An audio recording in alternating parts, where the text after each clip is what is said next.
নবীজি ডাক দিয়ে বলে, জিবরাইল, আজকে তুমি দিনের মধ্যে একেবারে 40 বানাচ্ছ, বলো তো তোমার বাড়িটা কোথায়, আমাকে একবার জানিয়ে দিয়ে দাও। জিবরাইল আমিন বলেন, ইয়া রাসূলুল্লাহ, ইয়া হাবিবাল্লাহ, আমার বাড়িটা হলো সিদরাতুল মুনতাহা, কিন্তু কত দূর তো আমি দুনিয়ার বুকের মধ্যে আসতে পারি, আপনার এখানে আসতে পারি, আমি আপনাকে বলে বুঝাইতে পারবো না, তবে একটা মিসাল দ্বারা বুঝতে পারবেন।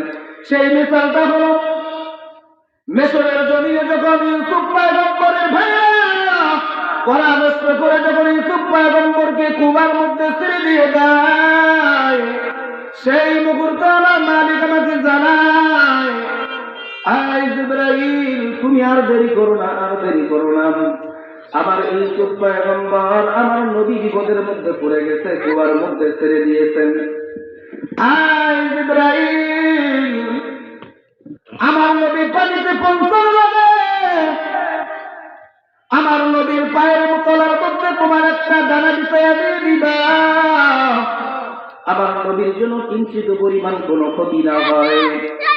এই কথা বলার পর সেই সিদরাতুল মুনতাহা কোথায়, আর মিশরের জমিনটা হলো কোথায়, আল্লাহ রাব্বুল আলামিনের পারমিশন পাওয়ার পর ওখান থেকে জিবরাইল আমিন এক দৌড় দিয়ে আসলেন, এক দৌড় দিয়ে চোখের পলকে আসিয়া ওই কুয়ার পানিতে পৌঁছানোর আগে তার পায়ের নিচের মধ্যে একটা ডানা বিছাইয়া দিয়ে দিতেন। সাথে সাথে ইউসুফ পয়গম্বর আলাইহিস সালাতু ওয়াস সালামকে আল্লাহ রাব্বুল আলামিন সেই জিবরাইলের মাধ্যমে রক্ষা করেছে। ইউসুফ পয়গম্বরকে যখন রক্ষা করলেন, হে মুসলমান, আল্লাহর নবীজিকে এবার ডাক দিয়ে বলেন, জিবরাইল আমিন ডাক দিয়ে বলেন, নবী গো, সেই সিদরাতুল মুনতাহা থেকে নিয়ে মিশরের জমিনে আসলাম, কত দ্রুত আসলাম, কিভাবে আসলাম, আপনি কি জানেন সেই সিদরাতুল মুনতাহা কোথায় আর মিশরের জমিনটা কোথায়? 10 ভাই পরামর্শ করে কুয়ার মধ্যে ছেড়ে দিয়েছেন, এমন তো অবস্থায় আমার আল্লাহ জানায় দিয়ে দেয়, যাও আমার নবীকে রক্ষা করো, ওখান থেকে বাঁচাও।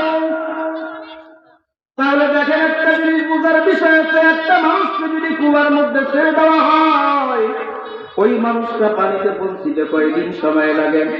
2 দিন 3 দিন সময় লাগে না, না না, মাত্র 1 থেকে 2 সেকেন্ডের মধ্যে পানির মধ্যে পৌঁছে যায়। কিন্তু আমার আল্লাহ সেই জিবরাইল আমিনকে এত শক্তি দিয়ে দিলেন, যখন কথাটা বলছিলেন সেই সময় ছেড়ে দিয়েছেন। আমার আল্লাহ রব্বুল আলামিনের কুদরতি ইশারায় চোখের পলকে এসে সিদরাতুল মুনতাহা থেকে একবার মিশরের জমিনে আসলেন, চোখের পলকে আসলেন।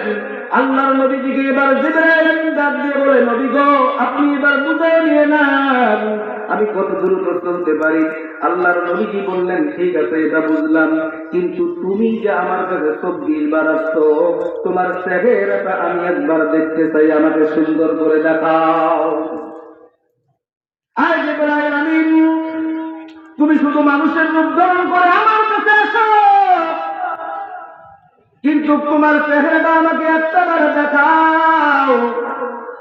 জিবরাইল আমিন তখন উত্তর করেন, ইয়া রাসূলুল্লাহ, ইয়া হাবিবাল্লাহ, আমার চেহারাটা আপনাকে দেখাইতে পারবো না, শুধু এই ক্ষুদ্র পৃথিবীর মধ্যে আমার মতো জিবরাইলের জায়গা আসবে না। কারণ কি, এই জায়গাটা এখানে আসবে না।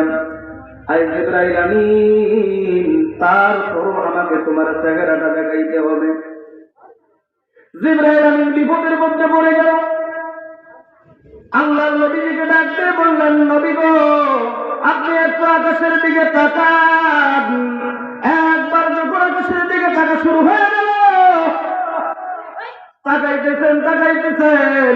আল্লাহর নবীজি যখন আকাশের দিকে তাকাইলেন, একটু পরে দেখলেন যে দিনের বেলায় তামাম আকাশটা অন্ধকার হয়ে গেল, জমিনটাও অন্ধকার হয়ে গেল।